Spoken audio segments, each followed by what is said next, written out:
Naiiba ang binuksang paaralan sa Batac, Ilocos Norte. Sayang, napakalayo niya, mag-e-enroll sana tayo. Nakasentro kasi itong paaralan na to sa mga aralin kung paano magtanim ng dwarf trees o bonsai. Ay, nakapwa natin paborito. Layon daw nitong mapaunlad ang industriya ng bonsai sa probinsya. Makibalita tayo kay Frances Carasi ng GMA Ilocos.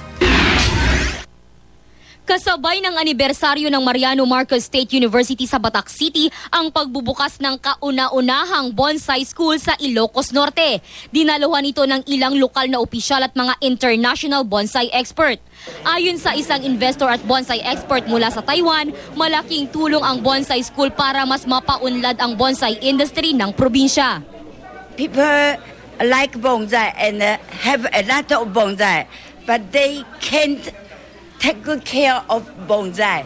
Sa bonsai school, pwedeng mag-enroll sa isang non-degree course kung saan mapag-aaralan lahat ng tungkol sa mga bonsai at pag-aalaga sa mga ito.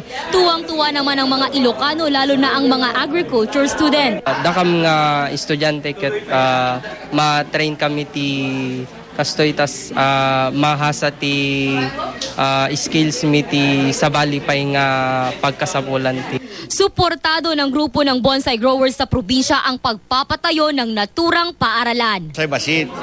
Ngam tipod nung kahit sa wenti bonsai, dete is a tree in a pot. Basapol nga basit, kayo na ipat. Frances Carasi, Nagbabalita, Pilipinas.